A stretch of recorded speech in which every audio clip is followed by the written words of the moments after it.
Halo teman-teman, di sini kita mau kasih tahu nih mengenai keragaman budaya di Indonesia. Apa saja keragamannya? Yang pertama adalah Provinsi Jawa Tengah. Jawa Tengah memiliki pakaian adat yang biasa disebut dengan kebaya. Kebaya merupakan salah satu pakaian adat yang dikhususkan untuk wanita. Kebaya ini biasanya dibuat dengan bahan tipis yang dipadukan dengan kain batik, sangket, dan sarung. Pakaian adat yang selanjutnya adalah pakaian adat dari Sumatera Barat, yaitu pakaian adat pengantin Padang. Selain pakaian adat yang terkenal seperti baju penghulu dan baju bundo kaduang, Sumatera Barat juga memiliki pakaian adat pengantin Padang.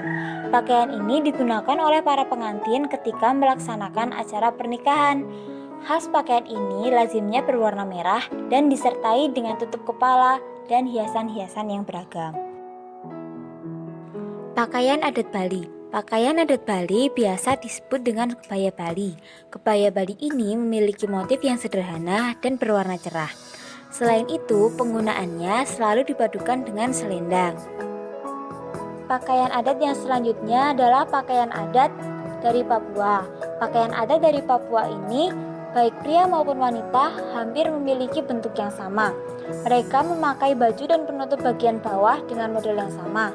Mereka juga sama-sama memakai hiasan-hiasan yang sama, seperti hiasan kepala berupa burung cendrawasih, gelang, kalung, dan ikat pinggang dari manik-manik, serta rumbai-rumbai pada pergelangan kaki.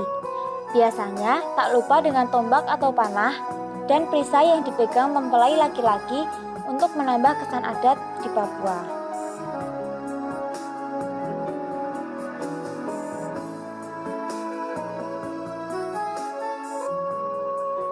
Rumah adat yang pertama adalah rumah adat dari Jawa Tengah.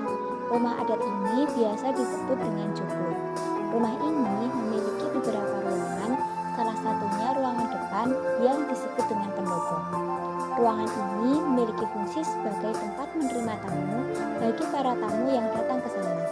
Ciri khas dari rumah ini yaitu pada corak ornamen yang kental dengan unsur kejawaannya. Kemudian, rumah adat dari Sumatera Barat. Rumah adat dari Sumatera Barat ini memiliki sebutan lain yakni rumah Bagojong atau rumah Baajung yang berbentuk persegi panjang dan atapnya mirip seperti tanduk kerbau. Umumnya, hanya ada satu tangga yang dimiliki oleh bangunan ini.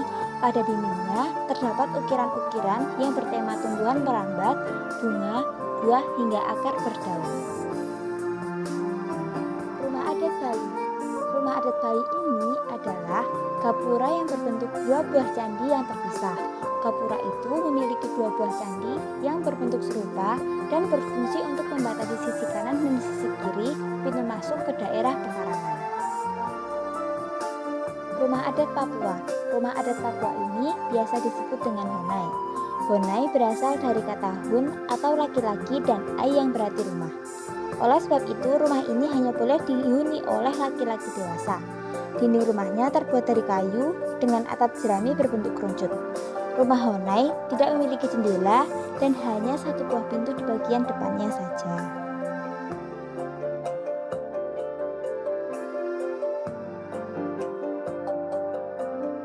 Tarian adat dari Jawa Tengah. Tarian adat dari Jawa Tengah biasa disebut dengan tari serimpi. Tari serimpi merupakan tarian klasik yang berasal dari Jawa Tengah yang sejak zaman kuno, tari serimpi sudah memiliki kedudukan istimewa di keraton-keraton Jawa dan tidak dapat disamakan dengan tarian yang lainnya karena sifatnya adalah sakral. Dari dulu, tarian ini hanya boleh dipentaskan oleh orang-orang yang dipilih oleh keraton.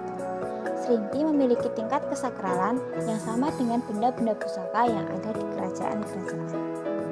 Tarian adat dari Sumatera Barat. Tarian adat dari Sumatera Barat adalah tari piring. Tari piring adalah tarian yang berasal dari Solok, Minangkabau, Sumatera Barat.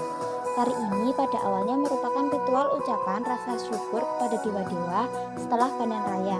Tetapi setelah masuknya agama Islam, tari piring sebagai sarana hiburan pada acara-acara tertentu. Penari piring berjumlah banjir. Tarian ini diiringi oleh alat musik telampong dan saluang. Tari daerah dari Bali. Tari dari Bali adalah tari keca. Tari keca adalah kesenian tradisional jenis seni drama tari yang khas dari Bali. Tarian ini menggambarkan tentang perwayangan, khususnya cerita Ramayana yang dipertunjukkan dengan seni gerak dan tarian. Tari kecak ini merupakan salah satu kesenian tradisional yang sangat terkenal di Bali. Selain sebagai warisan budaya, tari kecak ini juga menjadi salah satu daya tarik para wisatawan yang datang ke sana. Tarian adat dari daerah Papua. Tarian adat dari Papua biasa disebut dengan tarian selamat datang. Tarian ini biasa dibawakan oleh para penari pria dan wanita untuk menyambut tamu kehormatan atau tamu penting yang berkunjung ke sana. Tari selamat datang ini adalah tari yang sangat menarik karena gerakannya yang khas dan energik, dan tarian ini tentu kaya akan makna dan nilai-nilai di dalamnya.